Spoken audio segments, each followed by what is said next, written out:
আর একটু অপেক্ষা করতে পারলে না তুমি সুহাস? একটি বার আমার সাথে আড়ালে কথা বলতে পারলে না তুমি? আমি যে কি করে তোমাকে বোঝাবো যে কোন দোটানার মধ্যে পড়ে আমি এই বিয়েটা করতে বাধ্য হয়েছিলাম। ও সুহাস, তুমি বিশ্বাস করো, আমি যা করেছি সব তোমার কথা ভেবেই করেছি। ছাই ভেবেছেন? আমার কথা ভাবলে আপনি বিয়ে করতেন না। তুমি বিশ্বাস করো সুহাস, আমি এই বিয়ে করতে একদম রাজি ছিলাম না, একদম না। ওই মা আর মামা বাবু আমাকে জোর করে। সমু, সুহাসের শরীর এখন দুর্বল, এসব কথা বেশি বললে মানসিক চাপ বাড়তে পারে। এসব কথা পরে হবে। বিহারী বাবু, আপনি আমাকে ডেকেছেন? হ্যাঁ, আসলে এসব কাজ করার জন্য আমার একটা নার্সের দরকার ছিল। এবারে এসব কাজ করার জন্য আপনি একমাত্র ঠিকঠাক মানুষ, এটা আমার বিশ্বাস। আমি আমি এই কাজ পারবো? পারবেন, নিশ্চয়ই পারবেন। কিন্তু আমি তো এই কাজ আগে কখনো করিনি, কি করে করতে হয় তাও তো জানি না বিহারী বাবু। আপনি চিন্তা করছেন কেন? আমি তো আছি। আমি আপনাকে যেমন বলবো ঠিক তেমনটাই করবেন। আপাতত এই গামলাতে গরম জল নিয়ে আসুন, এগুলো সব ধুয়ে মুছে স্টেরিলাইজ করতে হবে, আর তারপর সেলাই করতে হবে। কেমন? আমি যেমন বলবো ঠিক তেমনই করবেন। সত্যি বাবা, কি শান্তি, কি শান্তি। হ্যাঁ, বলি মইনের ঘাড়ে বন্দুক কানে রেখে কিরকম দাগালুম বলুন দেখি। জানেন তো, ওই অ্যাক্টও করতে না আমার একেবারে বেদম হাসি পাচ্ছিল, পেট ফেটে যাচ্ছিল হাসিতে। কি কষ্টে যে আমি নিজেকে সামলেছি বুঝলি ফুলু, কি বলবো। দেখুন ফুলুকে দেখুন, ওর জন্য কিন্তু আজকে সব একদম মাঠে মারা যাচ্ছিল। বলি মেয়েরাটা এতদিন ধরে আমার সঙ্গে রয়েছে, একটু অ্যাক্টও করতে শিখলো না। যা বলেছো গিন্নি, তোমাকে দেখে না আমার ভারী গব্ব হচ্ছিল। তুমি যাই বলো দিদি, হ্যাঁ আমার কিন্তু আজ বেজায় মনে লেগেছে দিদি। অতগুলো লোকের সামনে টাস টাস করে আমার চোর কষিয়ে দিল, ইচ্ছে করছিল পানা পুকুরে গিয়ে ডুবে পড়ি। ফুলু ফুলু ফুলু সোনা ভাই আমার, কাঁদে নে বাচ্চা, বস বস, কাঁদিস নে সোনা ভাই আমার, তোর জন্য তো আমি বিপদ থেকে উদ্ধার পেলুম। এরম করে কাঁদলে কিন্তু এবার আমি কেঁদে ফেলবো ফুলু। বলছি কি ফুলু, দেবত্ব সম্পত্তি খানা আমার দুমুটোই, শুধু তুই আসতে দে, একটু অপেক্ষা কর নে। তারপর আমি কি বলেছি ফুলু, আমি কি বলেছি, একেবারে মাথার চুল থেকে পায়ের নখ অব্দি সোনা দিয়ে মুড়িয়ে দেব। দিদি, মাঠ গেলে মাল ফেরত পাওয়া যায় না। চি চি চি চি চি চি, হাঁটুর বয়সে সব ছেলেপুলে তাদের সামনে আমাকে টাস টাস করে চর কষালি। আহা, ফুলু জলে নেবে চুল ভেজাবে না, তা কখনো হয় নাকি? হ্যাঁ, তারপর দেখো সমু তোমার সঙ্গে বাড়ি ফিরল। হ্যাঁ, তোমার দিদি যদি না শাসন করতো তখন, তাহলে তো আমাদের সমস্ত কিছু ধরা পড়ে যেত। বাবা, আমার তো ভেবেই কিরকম হাত পা সেঁধিয়ে যাচ্ছে। তোমার দিদি তখন হাল না ধরলে তো সর্বনাশ হয়ে যেত। ও বেয়ারিদা, আমার সুহাস ভালো হয়ে যাবে তো? হ্যাঁ সমু, তুমি তো চিন্তা করছো কেন? আমি তো চেষ্টা করছি। এত ভেঙে পড়লে চলবে? আচ্ছা সমু, তোমাকে একটু বাইরে যেতে হবে। না না, কি বলছো তুমি বিহারী দাদা? আমি সুহাসকে এই অবস্থা ছেড়ে কোথাও যাবো না, আমি এখানেই থাকবো, আমি কোথাও যাবো না। না সমু, আমার কথা শোনো। দেখো, তুমি কাটা ছেড়ে দেখে অভ্যস্ত নও, আর সুহাসিনীকে দেখলে তুমি কষ্ট পেয়ে যদি মাথা ঘুরে যায় তাহলে আবার বিপত্তি হবে। তুমি বরং যাও, আমরা দুজন তো আছি, আমরা ডেকে নেব। সমু, বিহারী বাবু যা বলছেন ঠিকই বলছেন, তুমি বাইরে গিয়ে একটু অপেক্ষা করো, আমাদের বেশিক্ষণ লাগবে না, হয়ে গেলেই তোমাকে ডাক দেবো আমি, তুমি যাও। আচ্ছা।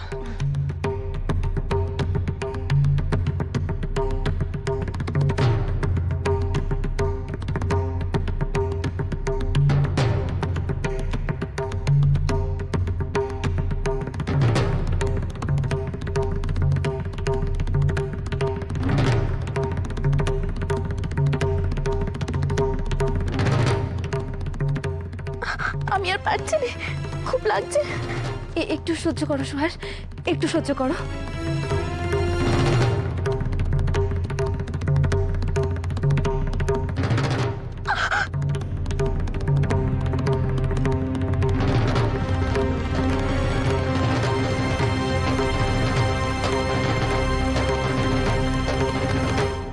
বলি আরে এই হতবাগা, তখন থেকে কি হয়েছে বল দেখি? হ্যাঁ, চুপ করতে বলছি চুপ করছিস না, ঘ্যানর ঘ্যানর করেই চলেছিস? ভগবান তো তোর মতো 100 টাকা ঘিলু দেন নেকো। দুটো চড়ের বদলে যে পিঠখানা বাঁচলো সে হিসেবটা কে করবে? হ্যাঁ, কে করবে? মইন যদি বুঝে যেত যে আমরাই সবকিছু ফোন দিয়ে এঁটেছি, তখন কি হতো হতবাগা, কি হতো? ওই বউ নে আর ঘরে তুলতে হতো নে, বউ সমেত সব কটাকে একেবারে ঘাট ধরে রাস্তায় বার করে দিত। তুমি কি ভাবছো? হ্যাঁ, তোমায় কেউ সন্দেহ করেনি? আলু ভাত করেছে। বড় গিন্নি, মেজ গিন্নি, বিনোদিনী সব সন্দেহের চোখে তোমার দিকে তাকিয়েছিল। সন্দেহের চোখে তোমার দিকে তাকিয়েছিল, তাতে আমার ভারী বয়ে গেল। ওই সন্দেহই সার, কিচ্ছু বেমান করতে পারবে না। কেন পারবে না ফুলু? বলি কার ছেলে বউনে ঘরে এলো? হ্যাঁ বলুন দেখি। আমার। কার ঘরে নাতি আসবে? আমার। দেবত্ব সম্পত্তি কে পাবে শেষে? কে কার হাতে আসবে? আমার। কিন্তু ওই বউকে ঘরে তোলার অনুমতি কে দিয়েছে? আমি দিইনি কো, দিয়েছে হচ্ছে গিয়ে মইন। কাজেই দোষ যদি কেউ করে থাকে তাহলে মইন করেছে, আমি নই কো।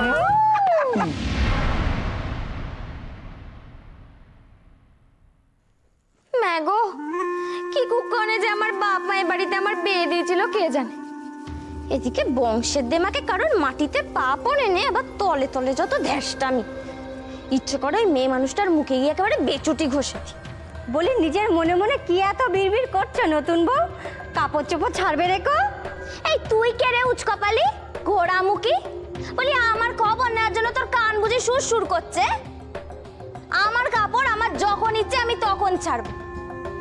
তুই আমায় জিজ্ঞেস করার কে রে? ও মা গো, এ কি ব্যবহার তোমার? এ বাড়িতে অনেক বছর ধরে আছি, এখানে সবাই আমাকে খুব ভালোবাসে, কেউ আমাকে তুই তো করে কথা বলে না কো। বুঝেছো? বুঝেছি বুঝেছি, তুই ওলি এ বাড়ির জি, তাই তো? সে তোর কাপড় পরার ঢং দেখেই বুঝেছি। তা তোকে এখানে কে দুধগিরি করতে পাঠিয়েছে? আমার ওই গাজনের সঙ্গে শাউরি মা বুঝি? শোনো, তুমি আমাকে একদম সব ঝিটি বলবে না কো। হ্যাঁ, এবাড়ির বড় মা মেজো মা আমাকে নিজের মেয়ের মতো দেখে, বুঝেছো? আর দাদাবাবুর মতো মানুষ আমার সাথে এমন ধারা ব্যবহার করে না কো। যা যা, কুজোর আবার চিত শোয়ার শখ। জিকে জি বলবো না তো কি রাজকন্যা বলবো নাকি? লা, এ বাড়িতে তো দেখছি সবই উল্টো নিয়মে চলছে। বাড়ির বউয়ের চেয়ে পোষা মেয়ে মানুষের হাক ডাক বেশি। বাড়ির জি আবার বলছে সে নাকি এ বাড়ির মেয়ে। বড্ড বেশি আগাছা হয়ে গেছে বাড়িতে। আর হবে নাই বা কেন? যেদিকে তাকাচ্ছি শুধু বেদবা বেদবা আর বেদবা। এদের সংসার ধর্মের বালাই তো নেই, শুধু একে তাকে পেরেম্বেল হচ্ছে। না, এই বাড়িটাকে দেখছি বেশ ভালো করে ঝাড়পোছ করতে হবে। ও মা গো, কি কথা ছিঁড়ি গো তোমার নতুন বউ? বলি জন্মের সময় তোমার মা তোমার মুখে একটুকু মধুও ঠাকায়নি নতুন বউ? বলি সময় থাকতে নিজের মুখে লাগাম দাও, বুঝেছো? নইলে তোমার কপালে অশেষ দুঃখ আছে, আমি বলে দিলুম। তোমার শাউরি মাকে তো চেনো নে, তিনি তোমায় একেবারে হামাল দিস্তায় ছেঁচে তোমার আচার করবে। যা যা এখান থেকে। এসব ভয় তুই ওই ভিড় মিখে দাঁত ছিটকে পড়ে থাকা বউকে দেখাগে। আমায় এসব ভয় দেখাতে আসবি না বলে দিলুম। ওই মেয়ে মানুষকে আমার চিনতে বাকি নেই। কোথায় সে? মিছে কথার ফুল জুড়ি আমার হস্তিকায় শাউরি মা কোথায়? ওই তো সিঁড়ি দিয়ে উঠে একেবারে শেষের ঘরখানা, বাদিকে শেষের ঘরখানা, ওটাই তোমার শাউরির ঘর, ওখানেই উনি আছেন। বটে, আমাকে এখানে দাঁড় করিয়ে রেখে উনি ঘরে গিয়ে আরাম করছে। দেখাচ্ছি মজা। যাক বাবা, সব ভালোই ভালোই মিটে গেছে। হ্যাঁ, শেষ পর্যন্ত বাদ সাধলো ওই সমুর প্রথম পক্ষের বউ। বলো কি কাণ্ডটাই না ঘটে যেত। এই যে তুমি তো আবার ওই হাসপাতালে নিয়ে যেতেই দিলে না। এখন যদি এদিক সেদিক কিছু হয়ে যায় তাহলে সব দোষ কিন্তু আমাদের ঘাড়ে এসে পড়বে। না না, যাও, মইন তো ঠিক কথাই বলেছে। আরে বাবা, আমাদের বৌমা যদি হাসপাতালে যেত তাহলে তো এই খবরটা দাবানলের মতো ছড়িয়ে পড়তো। তাছাড়া বারণটা করেছে কে? মইন। এখন এদিক সেদিক কিছু হলে দোষটা পড়বে মইনের ঘাড়ে। জয়বাবু, মইনের কপালটা সত্যি বেশ খারাপ। হ্যাঁ, সব দোষের ভাগিদারি ওই মইন। কে জানে আবার ওদিকে কি হচ্ছে, রক্তপাত বন্ধ হলো কিনা কে জানে। বলি কি, ওই বাঁজা বউয়ের জন্য না দরদে আপনাকে আর প্রাণ দিতে হবে না, বুঝেছেন তো? আপনাকে অত আধিক্যতা করতে হবে না।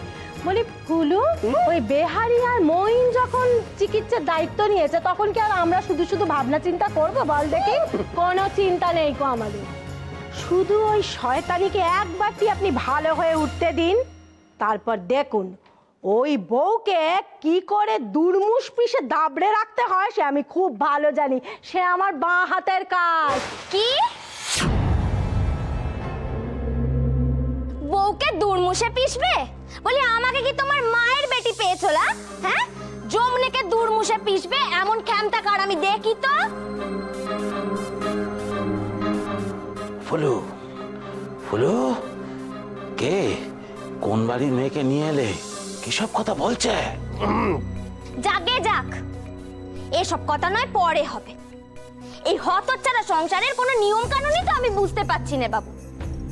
আরে এই যে শাউরিমা, আমি তো এতক্ষণ তোমাকেই খুঁজছিল। বলি তোমার সাথে আমার একখানা বোঝা পড়া আছে। ও মা গো, বলি এ কেমন ধারা মেয়ে মানুষ গো? ফুলু, এ কোন জঞ্জাল তুই ঘরে নিয়ে এসে তুললি রে? খবরদার, একদম আমাকে জঞ্জাল বলবে না। আমাকে যে জঞ্জাল বলবে তার 14 গোষ্ঠী জঞ্জাল। আরে এই যে মামা বাবু, আপনি তো বলেছিলেন আমার বাবা মাকে এই বাড়ির সবার নাকি সোনার পালঙ্কে গা আর ওপর পালঙ্কে পা। এখন তো এখানে এসে দেখছি আমার শ্বশুরাউরিরা সব কেতাকানি জড়ানো বিক্রির দল। ওমা, বলি সবে বাড়িতে পা রেখেছি কি রাখিনি, তার এত কথা? হ্যাঁ, বলি কে তোমার এত কথা শুনবে শুনি? এখানে যদি থাকতে হয় না তাহলে আমার কথায় উঠতে হবে, বসতে হবে। এইসব বেয়াবান আমি সহ্য করবো না। যদি শুনেছ বলে দিলুম কপালে দুঃখ আছে। আমলো যা, তুমি কোন মহারানী এলে গো যে সব সময় তোমার কথা শুনে চলতে হবে? বলে জমনিকে তোমার দাসীবাদী নাকিলা? হ্যাঁ শোনো, তোমার ছেলে কিন্তু ধর্ম সাক্ষী করে আমায় বিয়ে করে এনেছে। একদম আমার উপর ছড়ি ঘোরানোর চেষ্টা করবে না বলে দিচ্ছি। ফুলু, ও ফুলু, এ তো দেখছি শেয়ালে শেয়ালে কোলাকুলি হচ্ছে। আমার তো খুব ভয় লাগে জয়বাবু, হাঁটাহাঁটি না লেগে যায়। বলছি কি ফুলু, আমার না মাথার মধ্যেটা কিরম একটা করছে, গরম আগুন হয়ে যাচ্ছে। বলে এই আগাছাকে বাড়ি থেকে বের কর, কিছু কর। দেখি, আমিও দেখি আমাকে এই বাড়ি থেকে কে বের করে। কার বাপের বেটার বেটির এত সাহস, আমিও শুধু দেখি। ছি ছি ছি, কি অসভ্য বেহায়া জঙ্গলি মেয়ে গো তুমি। বলি শ্বশুর শাশুড়িকে সম্মান করবার শিক্ষা দীক্ষা নেই গো। কি হলো কি তোমার? বলি তুমি আমার চোখের সামনে থেকে সরে যাও দেখি, সরে যাও, দূর হও। অত সহজে তো আমাকে সরানো যাবে না শাউরিমা। আগে আমার প্রশ্নের জবাব চাই। আপনি বলুন তো, কিছু জানেন না বলে এরকম ভেদা মাছের মতো খাবি খাচ্ছিলেন কেন? গাজনের সংসে যে এরকম ঢং করছিলেন কেন? হ্যাঁ, যেন সব দোষ আপনার ছেলের আর আমার। তোমার এতখানি সাহস? হ্যাঁ, বলি তুমি তোমার শাউরির কাছে কৈফিয়ত চাইছো? ও ফুলু, ফুলু তুই কেমন বেজাত কুজাতে মেয়ে রে ঘরে তুললি রে? বলি এ তো না আছে কোনো শিক্ষা দীক্ষা দেখছি, না আছে কোনো ভাষার ছিঁড়ি। ছি ছি, আর মরণ, টুকুরে টুকুরে। তোমার যেন খুব শিক্ষা দীক্ষা আছে, ওই জন্য ছোট ছোট ছেলে মেয়েগুলোর সামনে এরকম যাত্রাপালা করছিলে। শোনো শাউরিমা, আমি যেমন নোড়া দিয়ে আদা ছেঁচতে পারি, তেমনি নোড়া দিয়ে দাঁতও ভাঙতে পারি। একদম আমার সাথে লাগতে আসবে না, এই আমি বলে দিলুম। ও বাবা, এ মেয়ের মুখ তো দেখছি একেবারে সোনা দিয়ে বাঁধানো। নেহাত আমার সমুর ছেলেপুলের ব্যাপার, নইলে চেহারার যা ছিঁড়ি, শেওড়া গাছের পেতনি না লজ্জায় মুখ নোকবে। আমার মুখ তো না সোনা দিয়ে বাঁধানো, তোমার মুখ দিয়ে তো একেবারে মণি মুক্ত ঝরছে। মা গো, নিজের মুখটা কখনো আয়নায় দেখেছো? যেমনি হাতির মতো চেহারা, তেমনি হাতির মতো বুদ্ধি।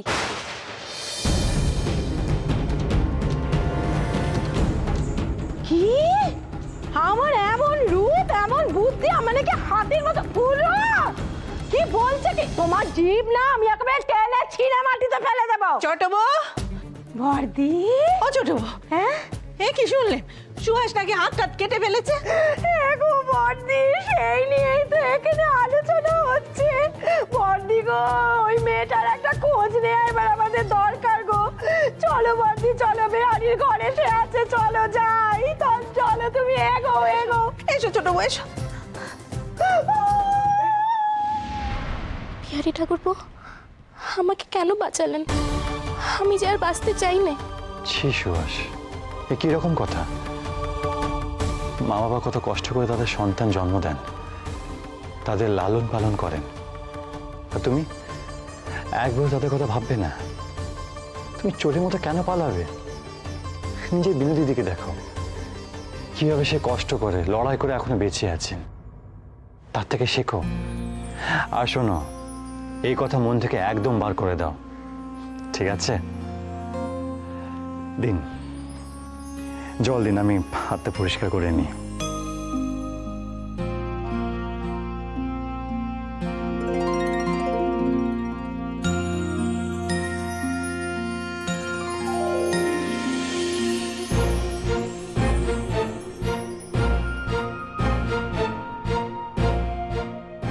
ব্যাস, হয়ে গেছে।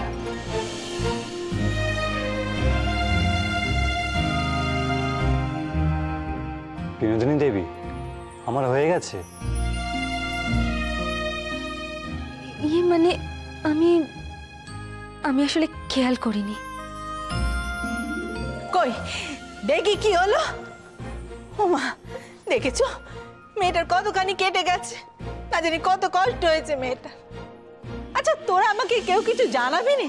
সব কিছু হয়ে যাবার পর তারপরে আমাকে জানাবি কেন রে? আমি কি এই বাড়ির কেউ নই? না, একটু বেশি চিন্তা করি তাই বলে জানাবি নি কেউ? একবার এখানে আসতে গেলাম, তখন মহিন আটকালো, তারপরে বৌমা আটকালো, আর মেজ বউ আটকালো। ইস, দেখো দেখি মেয়েটার মুখ কানে কত শুকিয়ে গেছে, না জানি কত কষ্ট হচ্ছে মেয়েটার। বর্দি গো বর্দি, বলি অমন করে কেঁদো নে বর্দি, অত দুঃখ পেও নে। বলো দেখি, তুমি আমি এসে কি বা করতে পারতাম? ওই তো বিনু বেহারি কত করছে। তুমি তো আসলে এ সমস্ত কাটাছেড়া সইতে পারো না, খুব ভয় পেয়ে যাও, তাই ওরা তোমাকে খবর দেয়নি কো। ছোট কাকিমা, মনে থাকতে একটা কথা বলে দিই। বল। সুহাসকে এখন যত্নে রাখতে হবে, অনেকখানি রক্ত বেরিয়ে গেছে, তার শরীরে এখন প্রচুর রক্তের প্রয়োজন। তাই দুধ, মাছ, ফল, ছানা এসব বেশি করে খাওয়াতে হবে, সঙ্গে টানা বিশ্রাম। আর খেয়াল রাখতে হবে যেন ওই হাতে বেশি বেশি চাপ না পড়ে, বেশি কাজ না করে। দেখো বাচ্চা, তুমি তো এই সেদিনের ছেলে, আমি এসব সব জানি, তোমার আর উপদেশ দিতে হবে না। দেখি বর্দি, সরো দেখি একটু। চলো বৌমা, চলো। ছোট বউ, ওই সৌমুকে একটু খেয়াল রাখতে বলো, আর রাত বিরেতে যদি কোনো বেপদ হয় তাহলে কিন্তু সবাইকে যেন ডাকে। এ নিয়ে তুমি কোনো চিন্তা করো না তো বর্দি, সুহাসের দায়িত্ব তো এখন আমার। নিজের পেটের মেয়ে হলে বুঝি আমি করতুম নে? ওঠ বাচ্চা ওঠ, বাবা যা হুলুস্থুলু বাদালি, তুই যা কাণ্ড করলি, ওঠ, চল দেখি এখন আমার সঙ্গে। ছোট কাকিমা, ওই হাত দেখে। আহা, দেখেই করছি, অত চিন্তা করো না। নামও দেখি, চলো আমার সঙ্গে বাচ্চা, চলো চলো। আস্তে আস্তে।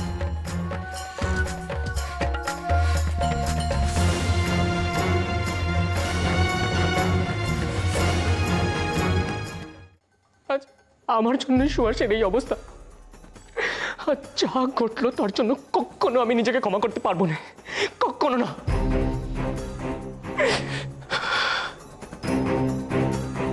ও বাপু, এইখানে বসে ওই 8 কুড়ির বেটির জন্য চোখের জল ফেলা হচ্ছে। মরণ, থুকুরি থুকুরি। এইরকম বউ নেওয়া মেদা মারা মিনসে তো আমি বাপের জন্মে দেখি নে বাপু। কি বলছো তুমি এসব? খবরদার, আমার সুহাসের নামে কখনো যেন আমি তোমার মুখে ওইসব নোংরা কথা না শুনি। বেশ করেছি, বলেছি, আবার বলবো। 8 কুড়ি 8 কুড়ি 8 কুড়ি। কি করবে তুমি? তোমার দৌড় আমার বোঝা হয়ে গেছে বাপ। দুটো বউ যখন সামলাতেই পারো না, তখন বিয়ে করেছিলে কেন? কি সর্বনেশ! মা বাবু কোন বুদ্ধিতে এই দজ্জাল মেয়ে মানুষকে পছন্দ করলো? বেশ হয়েছে, বেশ হয়েছে। সুহাস এমন লক্ষ্মীমন্ত, তাতে মায়ের মন উঠল নেই। এখন ঘর করুক এই দজ্জাল বউ নিয়ে। কি অমন ড্যাব ড্যাব করে তাকিয়ে আছো যে? খবরদার বলছি, ফের যদি দেখেছি ওই 8-20 বেটির জন্য আদিক্ষেতা করতে, তাহলে ঝ্যাটা মেরে সব বিষ আমি ঝেড়ে দেব। কি বলছো বলো তো তুমি এসব? সুহাস আমার বিয়ে করা বউ, আজ আমার জন্যই ওর এত বড় কষ্ট, আর আমি চুপ করে বসে থাকবো? আহা গো, বউয়ের দুঃখে ছেলেটা একেবারে মুচ্ছ গেল। বলি এতই যদি মরার শখ তো আমাকে বললে পারতো, মুখে ঠুসে দিতুম শেকো বিষ। খবরদার বলছি, ফের যদি ওই মেয়ে মানুষের নাম তোমার মুখে শুনেছি না, তাহলে তোমার কপালে অনেক দুঃখ আছে।